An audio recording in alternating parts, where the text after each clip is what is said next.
You're listening to Turi Writers' She Said What podcast. I'm Turi, along with Marcy Persky.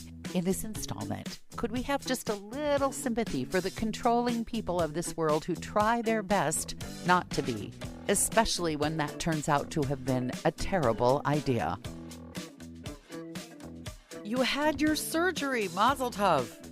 Yeah. How are you doing? Okay. I'm surviving. How high are you? Not that much, actually. Oh, good. I've been trying not to take any opioids. Yeah. The first day, my husband opened my mouth and made me take them. Like a dog? Did he shove him to the Yeah. back and then give you like a turkey treat? Something like that, yeah. A pill pocket. Toward the end of the day, it hurts.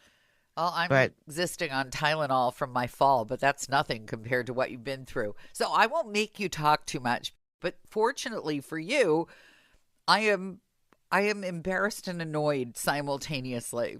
Oh, yay. You have stories to tell. I am embarrassed by my grumpy behavior, and I think that's the most diplomatic way that I could put it. As you know, I've been going to various places that are in need of help getting out the vote. Yes. And I was back with a group of women. I thought that someone else would be driving, and it turned out I was driving. Oh, Perfectly so that annoyed you right from the start. No, actually, that did not, because I was kind of surprised that my girlfriend had offered to drive, because I think her van is in even worse shape than my mommy van. But she said it had died twice in the last week. And I'm really glad that I drove, because if there's one thing that's worse than being stuck on the side of the road in someone's minivan, it's being stuck on the side of the road with a whole group of women who are rapidly getting on your nerves minivan. So Understandable. I don't know all these women very well, but they're lovely and sweet. And I knew two of the other four people, so it was five in total. And I like them all. But you know how there are people you really like, but you would never travel with them because they have quirks? Yes. And I just want to say, that's a lot of women in a minivan.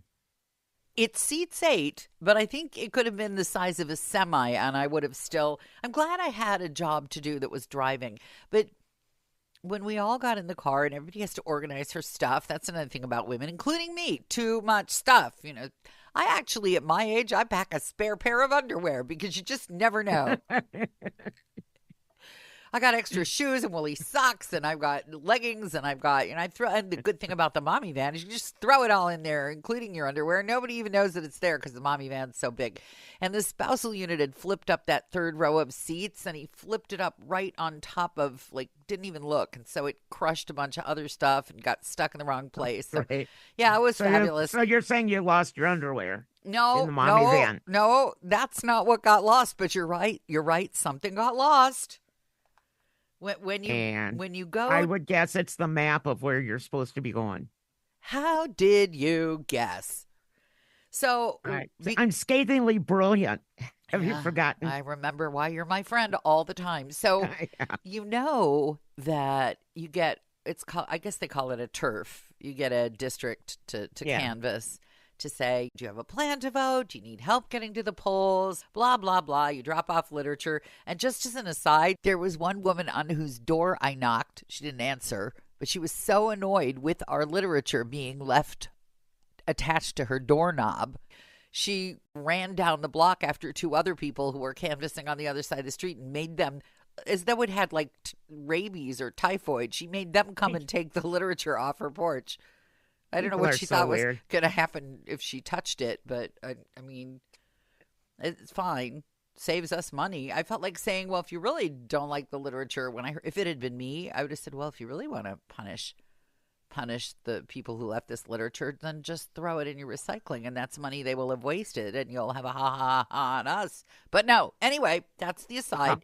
So you have to program in the number of the district that they've given you, and then there's this nifty little app, and it comes up on your phone, and isn't it Yeah. fantastic? And I know all about that app. The problem with that app is that there are too many versions of it. You can be looking at the map. Yes, there are. You could be looking at the list. You could be looking, and it all supposed to sync up, and it syncs up whenever the heck it feels like it. So you're looking and you're saying, we still have to do these 4 up. No, I guess we don't. But the key, or in this case, the Pandora's box, the thing that really makes the difference is the map, right? And the number at the top of the map.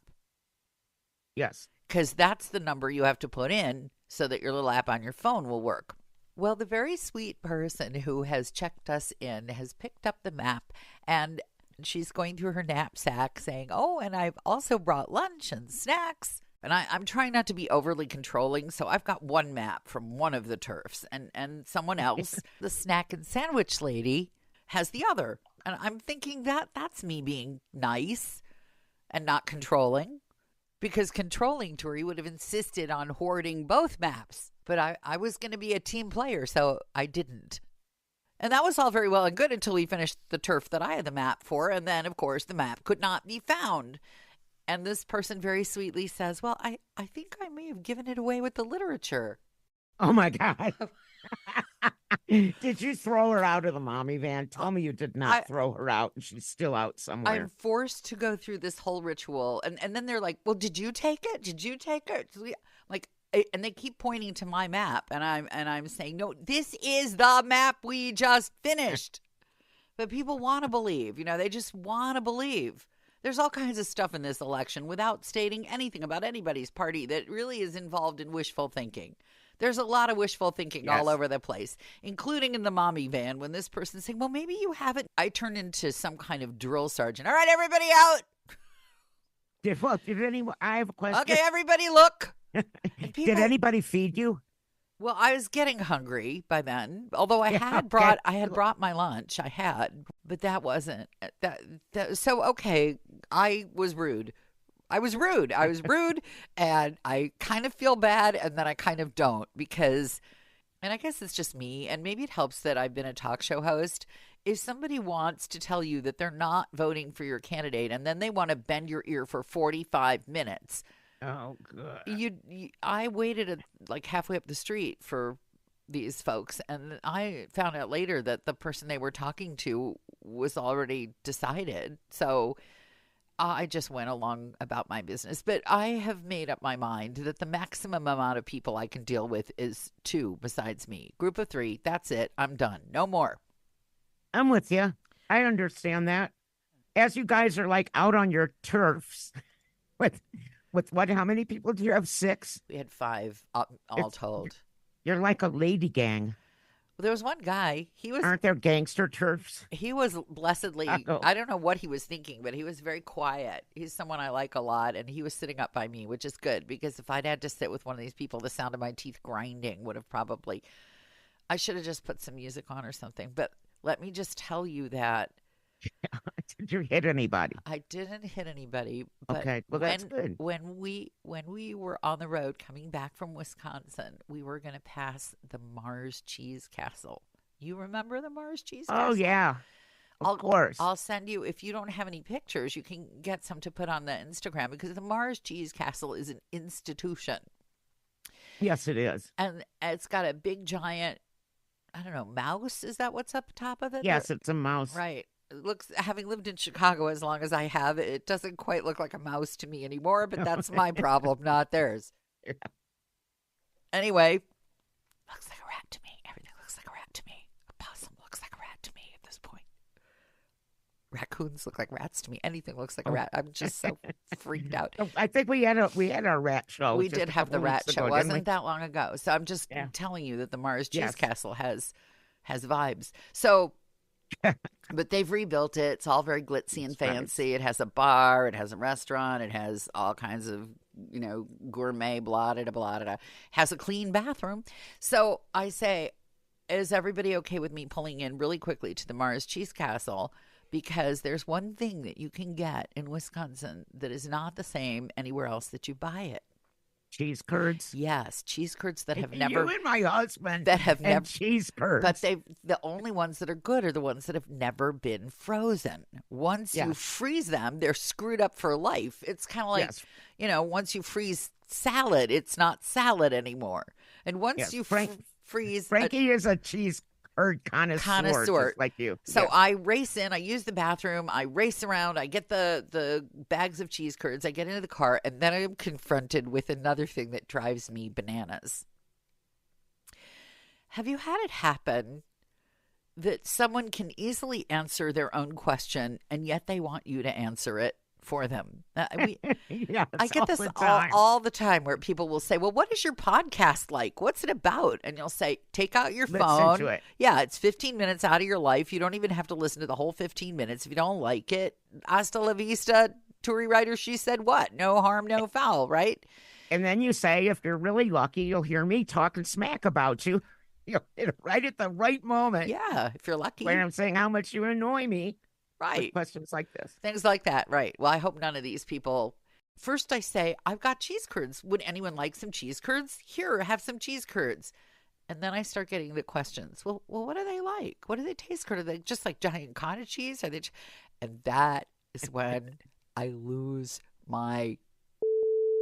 And I start yelling, if there's one thing I hate. If there's one thing I really hate, it's people who ask you what something tastes like or sounds like, what it looks like, what's right there in front of them, and all they have to do, here, either have a cheese curd or don't have a cheese curd. I don't care. But don't, for sake, keep asking me what they What does taste it like. taste like? If you don't like the taste of it, spit it out. I don't care. I just lost my mind.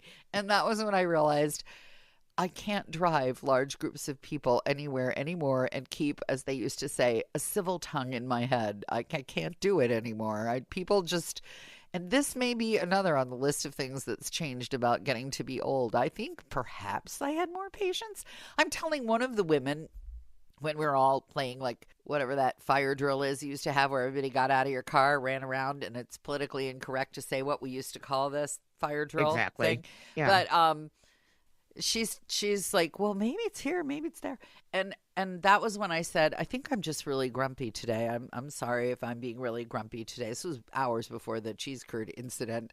But she said, oh, well, maybe grumpy. I said, I think I don't like people very much. I said, looking her straight in the face. I saw something today online that said, I love my shoes more than people. Yeah, That made me was laugh. having that moment, I think. So all I need Well- to say today is if you don't know what it tastes like and someone is offering it to you and you don't have Taste it. and yeah, taste it. If you don't have a concern that it's got some kind of allergen in it or that's going to give you an instant heart attack or send you to the hospital in need of an EpiPen, then would you mind just repeating that one more time, Marcy? Taste it. Yes, taste it. Turi, do cheese curds have nuts in them? No. I want to get you, I don't even know if they have these anymore, but I remember back when my dad was around and he had a medic alert bracelet that signified that he was diabetic Yes. and everything else. I just want to get you one that says, feed me. That would be your medic alert. I could have two. I'd like one that says must be fed regularly. And then the other one I would like to say, do not expose to more than 3 people at a time. At a time. Limited audience, please. That's right. That's right. If you don't As have long the as I IP. can feel your breath. This audience, come on. Invite all your friends and relatives. And Yeah, this is what I like. I like me, microphone, internet, y'all. That's where I like it now. I've decided, and it's not that I don't like you in small doses. It's kind of like M&Ms. I can have like 20 or 30 or maybe 50 peanut M&Ms. But if you tried to make me eat a 5-pound bag of M&Ms, I would hurl right on your shoes that you like so well. So just know that it's small That's quantities. a good analogy. Small quantities. It just doesn't matter. It's too many people's wants and needs and extra pairs of underwear, including mine. And that's that. And that's that. Thanks for listening to the Turi Writers She Said What podcast. Since you've made it to the end, you might want to know that my book, She Said What? A Life on the Air, is not only available in print, but now also in complete audiobook form, narrated by me and available on Audible.